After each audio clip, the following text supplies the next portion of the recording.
last video today is about ankle strains, so let's have a conversation about that, Tim, if that's okay. So I take it that's probably a relatively common thing. You know, I think mainly for me, sometimes when I'm walking around and I slip, miss the pavement, that commonly causes an injury. And it's quite you know, disabling in some capacity, because actually I find that pain is a lot longer to try and get better because of the fact that we're putting our weight on it, we're trying to function day to day. I mean, your arm, for example, if you're injured, I guess rest it, ice, and you're okay. But with the foot, you can't just stop walking on it, so it doesn't get that recovery time. Do you find that's typically a case? Yeah, I mean, the first thing about ankle sprains is that they are very common, and they do tend to affect younger people. So they tend to affect sort of teenagers, and the big thing about ankles is around 75% of ankles are recurrent. Oh, right. So most people are actually who sprain an ankle have previously sprained an ankle. So this tells you a lot about how to manage your ankle pain, because you know that once you sprain the ankle, you're more likely to sprain it again. Right. Ankle sprains are very, very painful. They're very, very common, and they can cause pain for a lot longer than people think. Yes. As you alluded to. So the first thing about ankle sprains, so they tend to start in childhood. They're typically related to sport or stepping off a step and missing a step, or like a sports injury. They're very, very common in sports like netball, and they're highly prevalent in females, where the ligaments tend to be a little bit softer. So that especially in the mid-teenage years, if those ligaments don't quite have the same strength or tensegrity, then there's a risk if you turn too quickly on the ankle, then you can sprain the ankle. Now they can be recurrent, so you can miss a step or step off a step like I did. I was carrying a computer and missed the bottom step and sprained my ankle, and I thought it would go away in about 4 weeks, and it took about 5 months or something to disappear, and that was a really mild ankle sprain as well. Now, what happens when you sprain the ankles? You tend to tear or strain or sprain the ligament. So there's ligaments around the ankle, there's ligaments on the inside, and there's ligaments on the outside.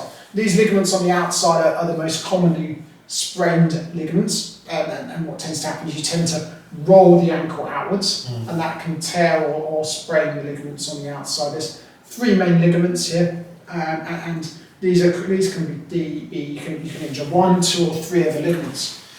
So once you sprain the ankle, you cause an injury to the ligament, and that creates inflammation and bleeding. Okay. And that's why the ankle will swell up, and it'll be very, very stiff because it's full of fluid, and you won't be able to put weight on it in most cases. Depends on the severity, of course. And a lot of people say, how do I know I haven't broken my ankle? Yeah. Well, I mean, there's a few giveaways. First thing we really look for is pain on the bone on the outside or the inside. You know, if that bone is very, very sore to touch, or you can feel any sharp pains, then you know you need to get that checked. I think most people are usually aware if they've broken the ankle, because there's usually quite a lot of force or trauma. Okay. Like you could typically playing football. Someone tackles you, I mean, obviously there's a risk the ankle can be broken, you wouldn't be able to put weight for it. And these are usually taken to A&E. So with a sprain, you usually can put a little bit of weight through it.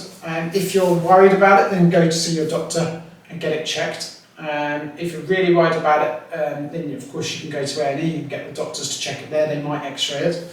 And depending on the ligament, so when the ligament gets damaged, it causes a swelling. What we want to do is to really try and reduce the pain and swelling, and build up the strength in the ankle over a longer period of time. So the swelling can take up to 3 months sometimes to go because of gravity. So we tend to get this fluid stasis down the bottom of our leg because it's harder to pump it back up. So it tends to stay a lot longer. And so we want to get the inflammation out, and we want to improve the strength around the ankle to prevent further sprains.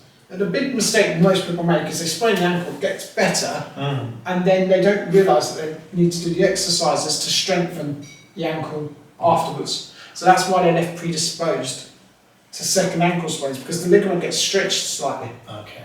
and so you have an unstable ankle, so it's more likely to roll or to sprain again.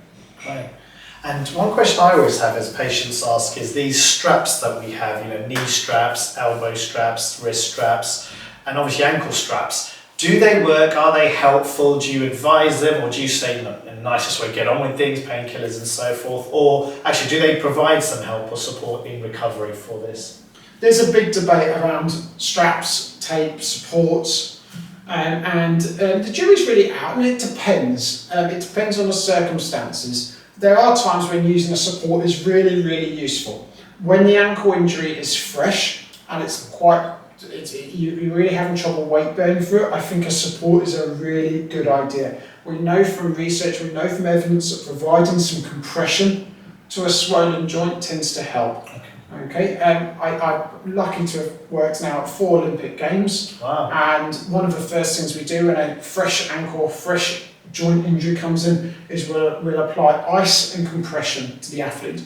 And we use machines to do that called game readies, and they actually apply compressive force because we feel it's one of the most effective ways to actually calm the area down. And so I think there's definitely a good use for using supports in the early stages. I also think there's a good use for using tape or support or strapping if you know there's a sport that might predispose you to an injury. There are times in sport where we also want to use strapping as a protective mechanism. Commonly, for example, in netball, where ankle sprain prevalence is very, very high, we might use supports.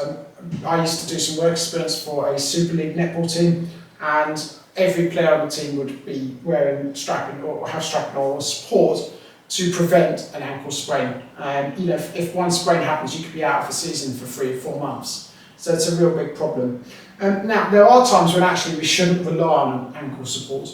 So I would say for general day-to-day things, we shouldn't just wear a support all the time, because we don't want the body to become reliant on having the stability from a support. Yeah. We want the body to have the stability.